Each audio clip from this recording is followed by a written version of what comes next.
Hi, I'm Anna, and welcome back to the D1 Audible cheat sheet.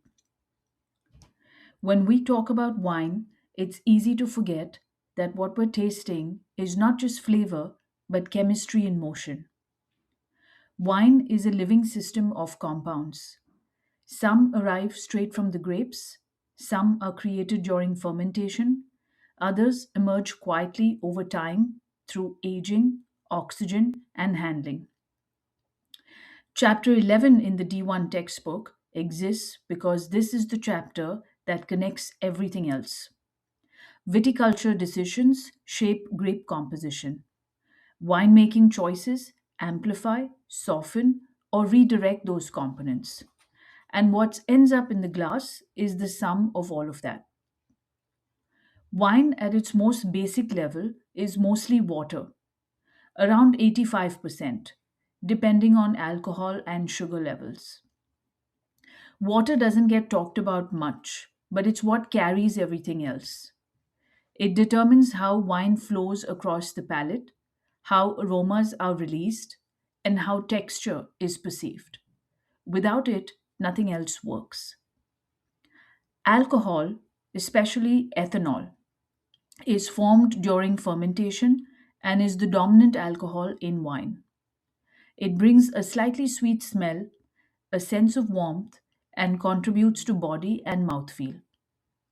Alcohol can also enhance bitterness and at higher levels suppress aroma lift. Once you move past about 14.5%, aromas can feel heavier, less volatile, and the wine can start to taste hot unless there's enough fruit concentration to hold it all together. Excuse me. Balance is the key idea here. Alcohol is not inherently a problem, imbalance is. Acidity is one of the structural pillars of wine, and most of it comes directly from the grape. Tartaric and malic acids dominate, with lactic and acetic acids appearing later through fermentation and malolactic conversion. Acidity is what gives wine freshness and shape. It makes wine feel leaner, more energetic, and more refreshing. Too much, and the wine tastes sharp and tart. Too little, and it feels flabby and dull. What's important for students to understand is that perceived dryness isn't just about residual sugar, it's about the relationship between sugar and acidity. That's why some German Rieslings can taste dry even with noticeable residual sugar. The acidity is high enough to counterbalance it. The type of acidity also matters. Wines with high malic acid, like cool climate Chardonnay, where malolactic conversion is blocked, feel firmer and more angular.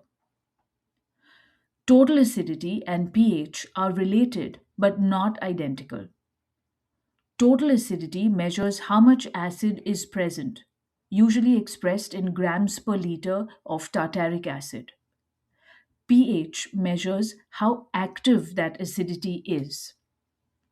A lower pH means greater microbiological stability, more effective SO2, brighter red color in red wines, and generally better aging potential. This is why winemakers obsess over pH as much as flavor. Aromas are where wine becomes truly complex. Some aromas come straight from the grape itself. Methoxypyrazines give Sauvignon Blanc its green grassy character. Rotandone is responsible for the peppery notes in Syrah and Gruner Veltliner. These compounds are present in tiny amounts but have a powerful sensory impact. Other aromas don't exist in the grape in aromatic form at all. They begin as aroma precursors, bound to sugars and completely neutral. Fermentation unlocks them. Thiols in Sauvignon Blanc, for example, are released during fermentation and give those box tree and tropical notes. Terpenes like linalool and geraniol emerge to create the floral grapey character we associate with muscat. Fermentation itself also creates aromas.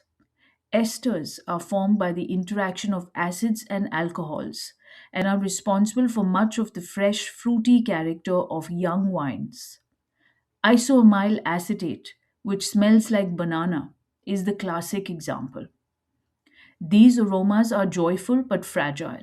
Most esters break down within months, which is why youthful fruitiness fades with time. Acetaldehyde, produced through oxidation of ethanol, masks fresh fruit and smells stale in most wines, though it is essential to the character of Fino sherry.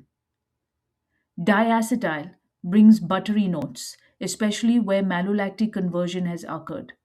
Under certain conditions, yeast can also produce sulfur compounds, which can range from attractive struck match notes to outright false.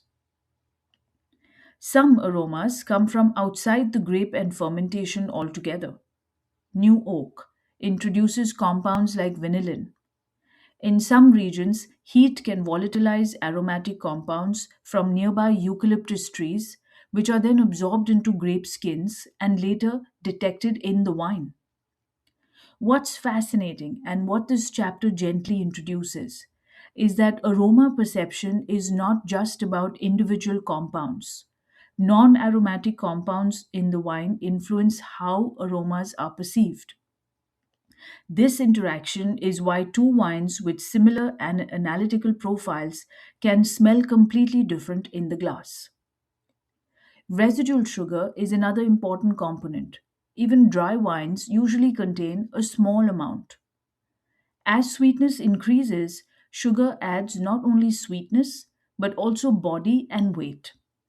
Very sweet wines like Sauternes and Pedro Jimenez contain extraordinary levels of residual sugar, and their balance depends heavily on acidity.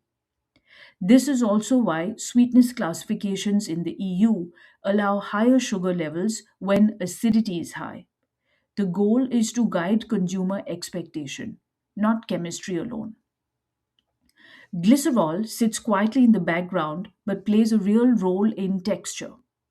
It's derived from grape sugar and is present in higher levels in wines made from botrytized grapes and to a lesser extent in wines made by carbonic maceration.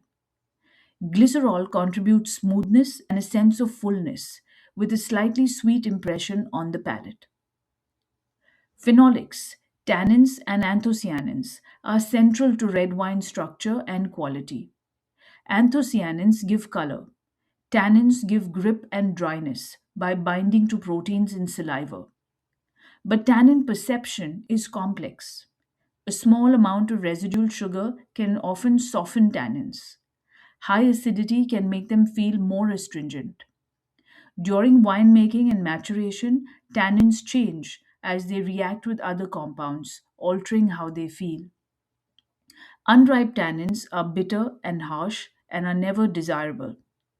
The quality of a red wine is often judged by how integrated and appropriate its tannins are within the whole. So, chapter 11 exists because once you understand these components, everything else in D1 and later in D3, D4, D5 start to make sense. You begin to see why wine is not just a set of rules, but a series of levers. Change the grape, the climate, the harvest date, the fermentation, or the aging, and you're really changing these components.